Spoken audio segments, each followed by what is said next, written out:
નમસ્કાર દર્શક મિત્રો, હું છું વત્સ ત્રિવેદી. સૌરાષ્ટ્ર ચેનલ દ્વારા પ્રસારિત ધ સુપર શો વત્સની વાતો સિઝન 2 સ્પોન્સર્ડ બાય સાનવી રિસોર્ટમાં હું આપ સૌનું સ્વાગત કરું છું. તો દર્શક મિત્રો, ગયા એપિસોડમાં આપણે જોયું કે જીગરભાઈ આપને 3 મેઇન પોઈન્ટ્સ આપ્યા સ્ટોક માર્કેટ રિલેટેડ, ફોકસનું મહત્વ દીધું અને ઘણું અલગ અલગ સમજાવ્યું. તો આજે એપિસોડ 2 માં હું જીગરભાઈનું સ્વાગત કરું છું. નમસ્કાર જીગરભાઈ. તો જીગરભાઈ, આપણે ભાવનાની જનતાને અત્યારે એક સવાલ ચાલી રહ્યો છે મગજમાં કે ભાઈ મંદીનો માહોલ છે, હીરાનો જે વેપાર કરતા ભાવનગર વાસીઓ એ મોટા ભાગે બંધ પડી ગયો એવું લાગે છે. તો આવામાં સ્ટોક માર્કેટમાં આપણે પૈસા કમાવા તે પ્રોફિટેબલ વાત રહેશે? ખૂબ જ સરસ સવાલ છે. હવે શું થાય છે કે જે લોકો ફક્ત ઇક્વિટીમાં જે લોકો ટ્રેડિંગ કરતા હોય છે તેમને છે ને એક જ ઓપ્શન રહેશે કે તે લોકો બાય કરે છે અને પછી સ્ટોક માર્કેટ ઉપર જવાની વેઇટ કરે છે, અથવા તેમને જેમાં ઇન્વેસ્ટમેન્ટ કર્યું હોય તે ઉપર જવાની વેઇટ કરતા હોય છે. તો મારો એવો આગ્રહ છે કે લોકોએ, જે સાધારણ લોકો ઇક્વિટીમાં પણ ટ્રેડિંગ કરે છે, તેમને ફ્યુચર ટ્રેડિંગ, ઓપ્શન ટ્રેડિંગ અને કોમોડિટી માર્કેટ ટ્રેડિંગ નું નોલેજ પણ ધરાવવું જોઈએ અને તેમાં પણ ટ્રેડિંગ કરવું જોઈએ. તેનાથી શું થશે કે જ્યારે માર્કેટ નીચે જશે ત્યારે પણ તમને ડાઉન ટ્રેન્ડનો પણ લાભ મળી શકે. અત્યારે આપણે જોઈએ છે કે નિફ્ટી 3 થી 4 મહિનાથી વધારે પડતા ડાઉન ટ્રેન્ડ વધારે આપી રહી છે. તો આમાં જે લોકો ઇક્વિટીમાં લોંગ ટર્મ ઇન્વેસ્ટમેન્ટ કરવા માંગે છે તેની પાસે કોઈ વિકલ્પ નથી રહેતો. તે લોકો કાં તો એવરેજ કરતા હોય છે અને કાં માર્કેટ ઉપર જવાની વેઇટ કરતા હોય છે. જ્યારે મારી એવી સલાહ છે કે એક સાધારણ વ્યક્તિ પણ જે ઇક્વિટીમાં ટ્રેડિંગ કરતો હોય છે તે ફ્યુચર ટ્રેડિંગ પણ કરી શકે છે, ઓપ્શન ટ્રેડિંગ પણ કરી શકે છે. શરત એટલી જ છે કે પહેલા એક પ્રોપર નોલેજ લઈને અને નાના ફંડ દ્વારા શરૂઆત કરીને તમારે એક બહોળું નોલેજ અને એક્સપિરિયન્સ લઈને તમે આ ટ્રેડિંગ પણ કરી શકો છો. તો આમાં શું થશે, જ્યારે સ્ટોક માર્કેટમાં મંદીનો માહોલ આવે ત્યારે પણ તમે તેમાં રિવર્સ ટ્રેડિંગ કરીને પણ રૂપિયા કમાઈ શકો છો. તો તમે આ વાત કરી કે મંદીમાં આપણે આમ કરી શકીએ છીએ, પણ બધા એમ કહે છે કે સ્ટોક માર્કેટમાં આપણે કરવું હોય ટ્રેડિંગ, બરાબર, તો ઘણા એમ કહે છે કે ના ભાઈ, એ તો અમારા નસીબ નહોતા એટલે અમે સ્ટોક માર્કેટમાં આગળ ન વધી શક્યા.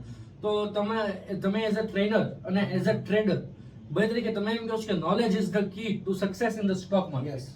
તો આમાં તમે પબ્લિકને શું કહેવા માંગશો કે ભાઈ આવડતની વાત છે કે નસીબની વાત છે સ્ટોક માર્કેટમાં સફળ થવું? તે મારો જે પોતાનો વ્યૂ છે આ નસીબ વિશે અને આવડત વિશે, તેમાં હું એટલું જ કહીશ કે તમે જ્યારે મહેનત કરવાની શરૂઆત કરો પછી નસીબ કામ કરે છે.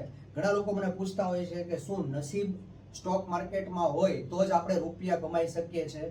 તો હું તમને એક મસ્ત ઉદાહરણ દઈશ કે જંગલમાં જ્યારે પાણી ઉનાળામાં ખાલી થઈ જાય છે અને જનાવરો જ્યારે તે પાણી શોધવા નીકળે છે, તો તમે વિચારો કે તે જંગલમાં ત્યારે જો કોઈ પણ હરણ ઝાડવા નીચે જ બેઠું રહે અને તેના નસીબને કોસતું રહે કે નસીબમાં હશે તો પાણી મળશે, તો ત્યારે ક્યારેય પણ તેને તે પાણી મળવાનું નથી પીવા માટે. તે માટે થઈને હરણે શું કરવું પડશે, ઊભા થઈને પાણીની શોધ કરવી પડશે અને પછી નસીબ કામ કરશે. તો સ્ટોક માર્કેટમાં પણ હું એવું જ કહીશ કે તમે પહેલા તેમાં સ્ટેપ લેવાના શરૂઆત કરો. તમે પહેલા ધીરે ધીરે તેમાં નોલેજ લેવાનું શરૂઆત કરો, ઓછા ફંડથી તેમાં ટ્રેડિંગ શરૂ કરો અને તમે અનુભવ લીધા બાદ, તમે અનુભવ મળે પછી તમે જુઓ કે સ્ટોક માર્કેટમાં કેટલું નસીબ તમારું કામ કરશે અને તમારો એવો પોર્ટફોલિયો ડેવલપ થશે, તમને એવા જેકપોટ મળશે જે તમે કોઈ પણ બીજા બિઝનેસમાં કદાચ નહીં જોયા હોય. તો તમે જે આ કીધું છે તે તમે કીધું કે ભાઈ આપણે પ્રેક્ટિસ કરવી પડે અને પરિશ્રમ કરવું પડે, બધું આપણે કરવું જ પડે તો જ આપણે આમાં સફળ થઈએ. તો ભાઈ બધા જ તે જે અલગ અલગ બિઝનેસ છે તેમાં અમુક ફિક્સ લાયકાત હોય છે, પણ સ્ટોક માર્કેટમાં મેં એવું સાંભળેલું છે કે આમાં કોઈ લાયકાત નથી હોતી. 7મા 8મા ધોરણનો છોકરો પણ એને જો સ્ટોક માર્કેટનું એનાલિસિસ આવડતું હોય તો એ પણ નાનું મોટું પોતાનું પોકેટ મની નીકળી જાય એટલું તો કરી જ લેતો હોય છે. તો તમારું આમાં શું કહેવું કે કોઈ ફિક્સ લાયકાત જરૂરી છે કે નથી જરૂરી? ઓકે, હું લાયકાતના પ્રશ્ન ઉપર આવું તે પહેલા હું આની પહેલાનો જે પ્રશ્ન છે તેનો જવાબ દેવા માંગીશ કે આપણે મહેનત કરવી જ પડશે, આમાં આપણે પરિશ્રમ કરવું જ પડશે. તો હું આ જે વર્ડ છે પડશે, આપણે કરવું પડશે નહીં. તમને જે કામ કરો તેમાં ખુશી થવી જોઈએ, તેમાં આનંદ થવો જોઈએ, પડશે ના આવવું જોઈએ. એટલે મારું કહેવાનું મતલબ એવું છે કે તમને સ્ટોક માર્કેટમાં પેશન હોય ટ્રેડિંગ કરવાનો અને તમારે પરાણે કરવું ના પડે તો તમારે આ વ્યવસાયમાં ઝંપલાવવાનું. તમને પેશન હોય, તમને શીખવાની ઈચ્છા હોય, તમને તેવું લાગતું હોય કે હું એક બેસ્ટ ટ્રેડર બની શકીશ, પછી તમારે પરિશ્રમ કરવાનો છે. અને હું તમને 100% ગેરંટી દઉં છું કે દરેક વ્યક્તિનું નસીબ કામ કરશે જે મહેનત કરશે. હવે આવી આપણે લાયકાત ઉપરના સવાલમાં. સ્ટોક માર્કેટમાં જનરલી એક જ એવો બિઝનેસ છે જેમાં કોઈ લાયકાતની જરૂર નથી હોતી કે 10 પાસે જ હોવું જોઈએ, 12 પાસે જ હોવું જોઈએ, પાવરફુલ ઇંગ્લિશ આવડવું જોઈએ.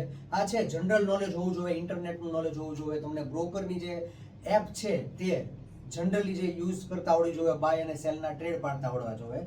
પણ મારી દ્રષ્ટિએ સ્ટોક માર્કેટમાં જે મેઇન લાયકાત તમારે જોઈએ છે તે છે માઇન્ડસેટ. અને હું કયા માઇન્ડસેટની વાત કરું છું? Positive mindset. કારણ કે સ્ટોક માર્કેટમાં પાછો એક ડિસએડવાન્ટેજ પણ છે કે તે બિઝનેસને લોકો હંમેશા સટ્ટો ગણે છે. જ્યારે પણ સ્ટોક માર્કેટ કોઈ વિદ્યાર્થી કે કોઈ પણ વ્યક્તિ શરૂ કરે એટલે લોકો એમ જ કહે છે કે આમાં તો લોકોના રૂપિયા ડૂબે જ છે. તો તેના માટે થઈને તમે જેવો આ વ્યવસાય પસંદ કરો, મારું આગ્રહ છે કે સૌથી પહેલા તમે એક પોઝિટિવ માઇન્ડસેટ લઈને જ આવજો. લોકોની વાતો ઉપરથી તમે આ વ્યવસાય શરૂ ના કરતા. જો તમારા મગજમાં એવું જ રહ્યા કરશે કે આ બિઝનેસ તો સટ્ટો છે, આ બિઝનેસમાં તો એકલા રૂપિયા ખાલી જ થાય છે, તો તેવું જ થશે. તો પોઝિટિવ માઇન્ડસેટ એ એક જ લાયકાત છે જે તમારે આમાં જોશે. તમારી ગમે તેવી સ્ટ્રેટેજી સારી હોય પણ જો તમારું માઇન્ડસેટ આમાં પરફેક્ટ નહીં હોય તો આમાં કાંઈ પણ સેટ નહીં થઈ શકે અને બીજા લોકોની જેમ તમે લોસ જ કરશો. પણ તમે જોયો હશે અમુક વર્ગ એવો પણ છે જે તમે પણ જોયો હશે કે સ્ટોક માર્કેટમાં પુષ્કળ રૂપિયા બનાવે છે. તો તેની વચ્ચે અને જે નથી બનાવતા એની વચ્ચે શું ફરક છે? તો માઇન્ડસેટનો ફરક છે. હવે આપણે માઇન્ડસેટ વિશે જે વાત કરતા હતા તો પોઝિટિવ માઇન્ડસેટ કઈ રીતે ડેવલપ કરવું અને સ્ટોક માર્કેટમાં કઈ રીતે વર્ક કરે છે. હવે સમજો કે તમે એક બિગિનર ટ્રેડર છો અને તમે આપણે એક એક્ઝામ્પલ લઈએ છીએ કે 1 કે 2 લાખ રૂપિયા લઈને તમે ટ્રેડિંગ શરૂ કરો છો. તો શરૂઆતમાં જ્યારે તમારે 20 કે 25,000 રૂપિયાનો લોસ જાય, એક એક્ઝામ્પલ દઉં છું હું, તો તમારું માઇન્ડસેટ શું હશે તે તમે મને અત્યારે કોમેન્ટ સેક્શનમાં જણાવી શકો છો કે જેવો 25,000નો લોસ થાય એટલે તમારું માઇન્ડસેટ એવું હશે કે તમારી સ્ટ્રેટેજી વર્ક નથી કરતી અથવા હું ફટાફટ આ લોસ રિકવર કરીને પ્રોફિટ કરીશ, જેને રિવેન્જ ટ્રેડિંગ કહેવાય છે. તો માઇન્ડસેટ છે તે કઈ રીતે પોઝિટિવ રાખવાનો છે? પહેલા તમારે એક સ્ટ્રેટેજી બિલ્ડઅપ કરવાની છે. તે સ્ટ્રેટેજીમાં તમારે ટોટલ ટ્રેડ તમે કરો તેમાં કેટલા ટ્રેડ સાચા પડે છે અને કેટલા ટ્રેડ ખોટા પડે છે તેની એક ટ્રેડ શીટ બનાવવાની હોય છે.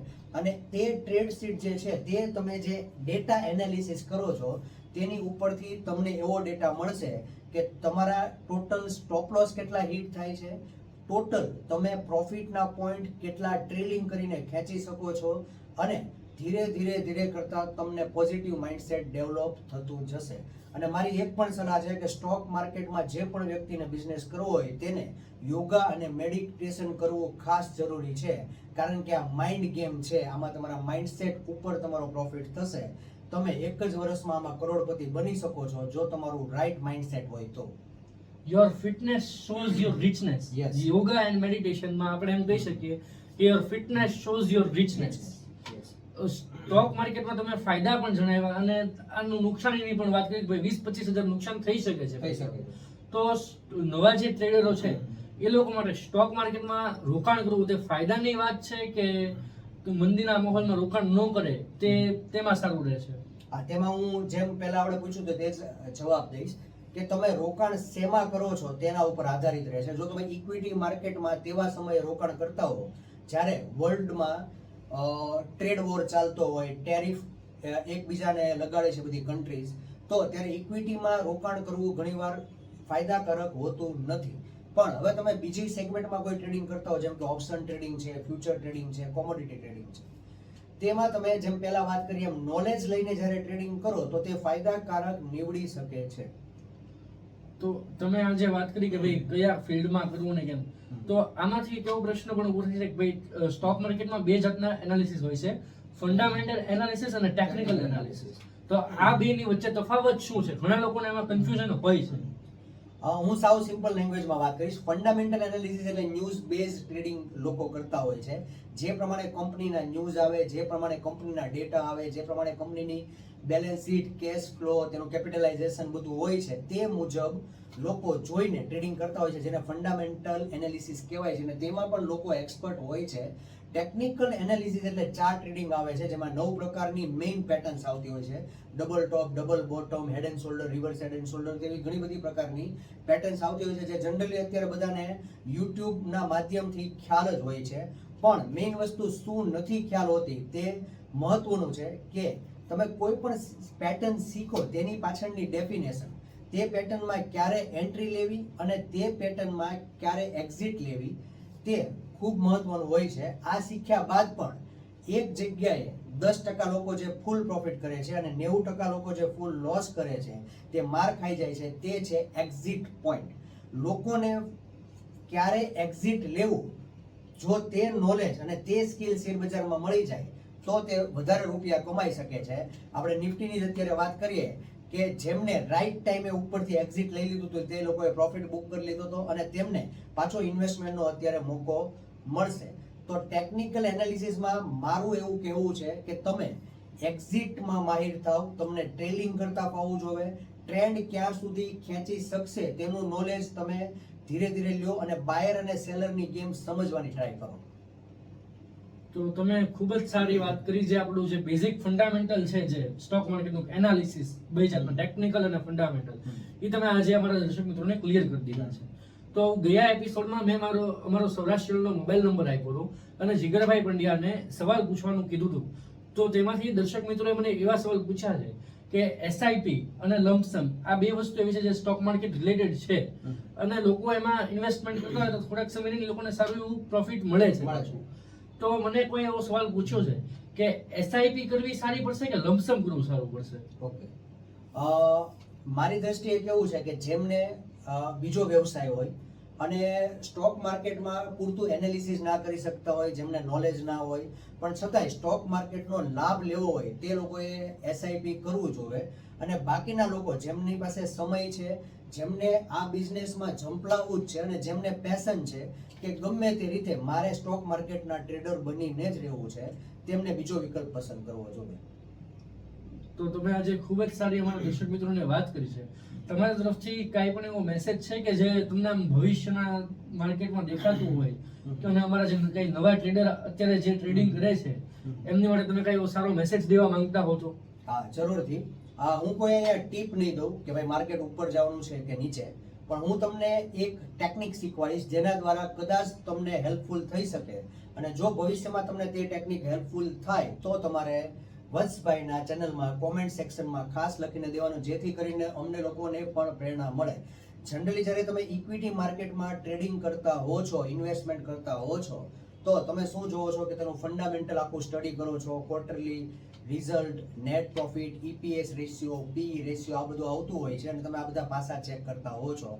તમારે લોજિકલી કંપની સિલેક્ટ કરવાની છે, આ બધું જોવાની હમણાં જરૂર નથી. તો લોજિક એટલે શું કે જે વસ્તુની ડિમાન્ડ હોય અને જે વસ્તુની ફ્યુચરમાં ડિમાન્ડ આવશે અને જે કંપની એક જ એવી કંપની છે કે તે પ્રોડક્ટ પ્રોવાઈડ કરે છે તેવી કંપનીમાં હંમેશા ઇન્વેસ્ટમેન્ટ કરવું.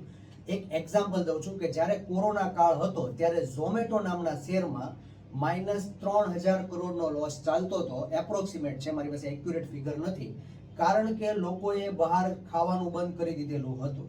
તો આ કંપની ફૂલ લોસ કર્યો હતો. ત્યારે પણ અમે અમારા ક્લાયન્ટને તે કંપની સજેસ્ટ કરી હતી, કારણ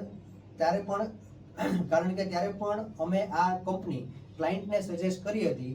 તેમાં 3 મેઇન પાસા જોયા હતા. એક કે ઇન્ડિયા છે તેમાં વધારે પડતા લોકો ફૂડી છે અને તે જ્યારે પણ આ કોરોનાનું સોલ્યુશન આવે ત્યારે આ કંપની સૌથી વધારે ઉપર જવાની છે, તે અમે લોજિક કર્યું હતું. બીજું કે ત્યારે આ કંપની જે લિસ્ટેડ થઈ હતી તેમાં મોનોપોલીમાં આ એક જ કંપની હતી.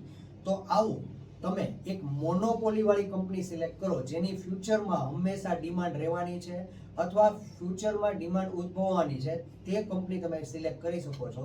બીજી એક કંપની છે જેનું એક્ઝામ્પલ છે પીડીલાઇટ. પીડીલાઇટ એક જ એવી કંપની છે જે મોનોપોલી વાળી કંપની છે, વર્ષોથી તે માર્કેટમાં ટકી રહી છે અને ભવિષ્યમાં તેની ડિમાન્ડ વધતી જ જાય છે. તો તે રીતે તમે વાઇઝલી કંપની ચૂઝ કરો. બીજા બધા ડેટા ભલે જોવો પણ લોજિકલીમાં 3 મેઇન પોઈન્ટ યાદ રાખજો. એક છે મોનોપોલી, એક છે ફ્યુચર પ્રોસ્પેક્ટસ, મતલબ કે લોકોને તેની પ્રોડક્ટ ફરજિયાત યુઝ કરવી જ પડે, જેમ કે છે કોલગેટ. અને ત્રીજું છે તે કંપનીનું 5 વર્ષનું overall performance during worst time. તો આ ખાસ ધ્યાનમાં રાખજો.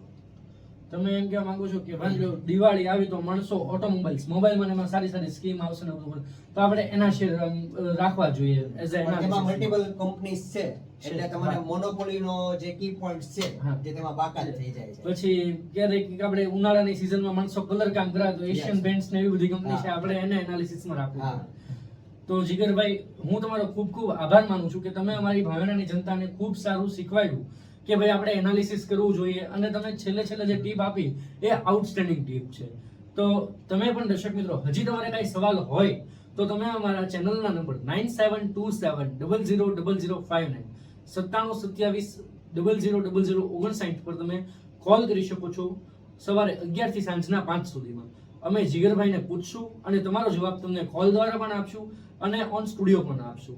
તો દર્શક મિત્રો, આવી રીતના સૌરાષ્ટ્ર ચેનલ દ્વારા પ્રસારિત સુપર શો વચની વાતોમાં તમે જોડાતા રહો. Sponsored by Sanvi Resort. નમસ્કાર. નમસ્કાર.